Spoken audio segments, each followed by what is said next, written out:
जय हिंद जय भारत दोस्तों, welcome to our channel genius of commerce. Guys, इस वीडियो में हम सर बात करने वाले 10 ऐसे बेहतरीन मजेदार टॉप मोस्ट एमसीक्यूज की जो अब तक आपको किसी भी बुक किसी भी सैंपल पेपर में अवेलेबल नहीं होंगे। उसका रीजन है ये सर हमने खुद से सेल्फ मेड बनाए हुए हैं और ये 10 एमसीक्यूज आपका format based, calculation based, formula based, assertion reason इस टाइप के क्वेश्चन में बहुत ज्यादा हेल्प करेगा और 10 ही एमसीक्यूज से आप पूरे टर्म 1 के सिलेबस को रिवाइज करेंगे बेहतरीन तरीके से। क्वेश्चन नंबर 1 है sir, which of the following is not a charge against profit. इनमें से कौन सी चीज चार्ज अगेंस्ट प्रॉफिट नहीं है? तो sir point number interest on partner loan. Sir interest on partner loan तो चार्ज अगेंस्ट प्रॉफिट होता है, मतलब हमसे पूछ रहा कौन सा नहीं है। Point number 2, rent to a partner. Sir rent to a partner भी चार्ज अगेंस्ट प्रॉफिट होता है। That means point number C sir partners commission और point number D manager commission. तो सर 1, 2, 3 चार्ज अगेंस्ट प्रॉफिट होते हैं और profit and loss में debit किए जाते हैं। तो अगर न्यूमेरिकल क्वेश्चन आता है तो प्रॉफिट एंड लॉस में आप इन्हें डेबिट करना, और थ्योरी क्वेश्चन आता है तो आपका सही आंसर है partners commission, because partners commission is an appropriation out of profits और ये प्रॉफिट एंड लॉस एप्रोप्रिएशन में डेबिट की जाती है। क्वेश्चन नंबर 2 की तरफ चल रहे हैं sir, which of the following is ऑब्लिगार एप्रोप्रिएशन आउट ऑफ प्रॉफिट्स। पहले पूछ रहा था नॉट अ चार्ज, अब पूछ रहा है एप्रोप्रिएशन। मतलब क्वेश्चन दोनों एक जैसे ही है, बस पहले मैं बोल रहा था चार्ज कौन सा नहीं है और दूसरा पूछ रहा है एप्रोप्रिएशन कौन सा है, एक या एक से अधिक। पहला इंटरेस्ट ऑन कैपिटल, कैपिटल पर इंटरेस्ट प्रोवाइड करेंगे, पार्टनर को देंगे तो एप्रोप्रिएशन है। पॉइंट नंबर बी, पार्टनर को सैलरी देना भी एप्रोप्रिएशन है। पॉइंट नंबर सी, पार्टनर को कमीशन देना भी एप्रोप्रिएशन है। तो point number D, all of the above is the correct answer. Sir interest on drawings होता तो सर वो ना चार्ज होता है ना एप्रोप्रिएशन होता है, it is the income of the firm, और क्रेडिट होता है profit and loss appropriation account में। मजेदार, मजा आ रहा है रिवीजन करने में। 5 से 7 मिनट में बहुत सारे एमसीक्यूज, इनके संग और भी फ्री में दूसरे एमसीक्यूज का रिवीजन कर रहे हैं। विच of the following is not a part of share holder fund. इनमें से कौन सी चीज शेयर होल्डर फंड्स का पार्ट नहीं है? तो sir point number 1, share capital. Sir ये तो होता है, हमें पता है शेयर कैपिटल जो है शेयर होल्डर फंड्स, नाम से शेयर शेयर लग रहा है। Point number B, money received against share warrant. Sir ये नाम सुना हुआ सा लग रहा है बट पता नहीं होता नहीं होता। तो सर ये भी होता है। 3 चीजें होती हैं, एक शेयर कैपिटल, एक रिजर्व्स एंड सरप्लस और तीसरा money received against share warrant. ये तीनों चीजें शेयर होल्डर फंड्स का पार्ट होती है। बैलेंस शीट को आप एक बार देख लेना।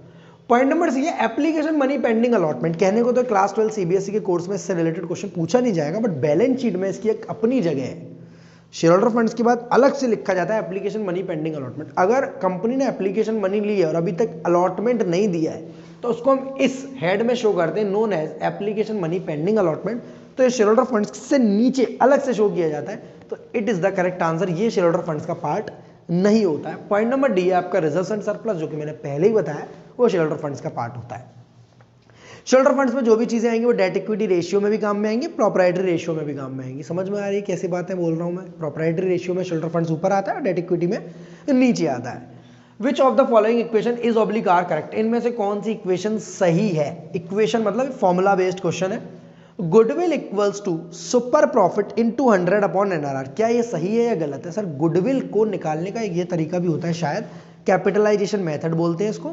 जब हमारे पास नंबर ऑफ परचेज ईयर नहीं दिया जाता है तो हम सुपर प्रॉफिट में 100 का इंटू और एनआरआर का डिवाइड करके गुडविल निकाल सकते हैं, मतलब A is the correct answer.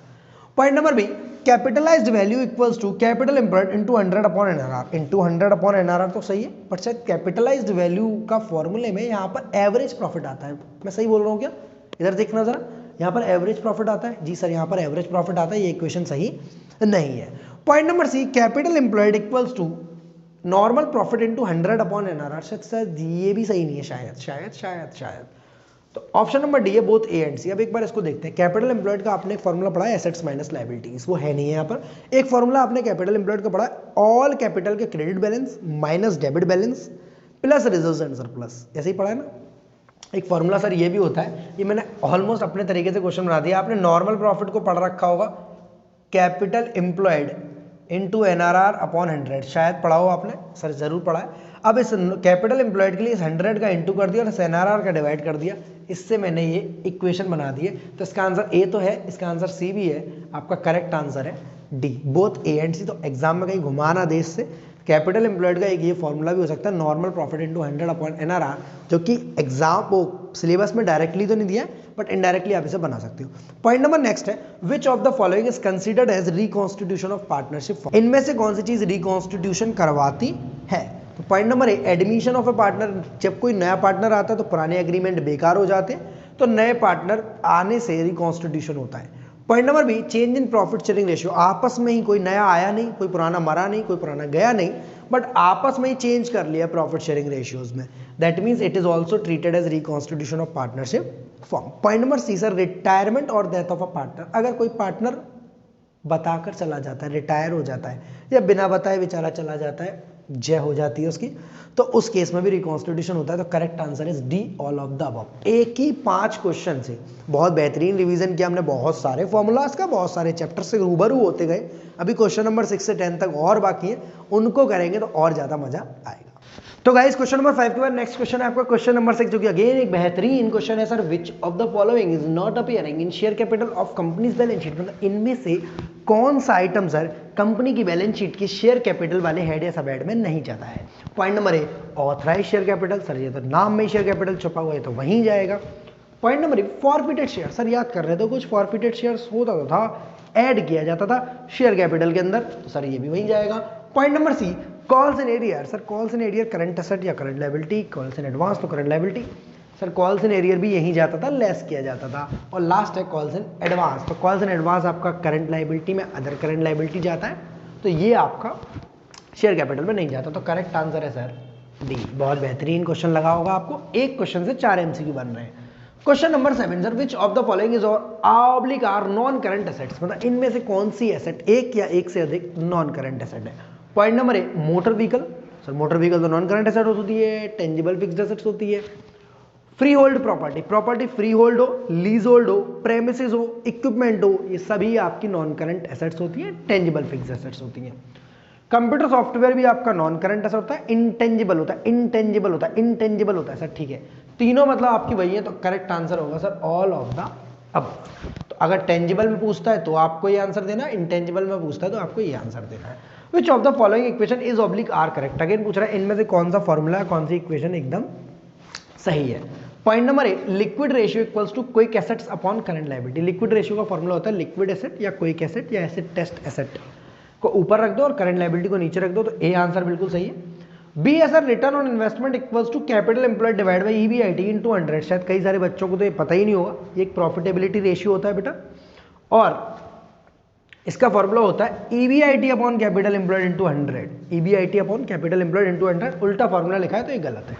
Point number C है sir, cost of revenue equals to revenue from operation minus gross profit. Revenue from operation में से ग्रॉस प्रॉफिट घटा देते तो कॉस्ट ऑफ रेवेन्यू आता है, ये बात भी बिल्कुल सही है। तो इसका आंसर ए और सी दोनों सही है। देखते हैं ऑप्शन नंबर डी बोल रहा है बोथ ए एंड सी, तो हमारा करेक्ट आंसर है ये। तो जल्दबाजी में ए मत लगा देना, ठीक है, ये ऐसे मौज ले लेगा आपसे question. Which of the following is not a profitability ratio. इनमें से कौन सा रेशियो प्रॉफिटेबिलिटी रेशियो नहीं है?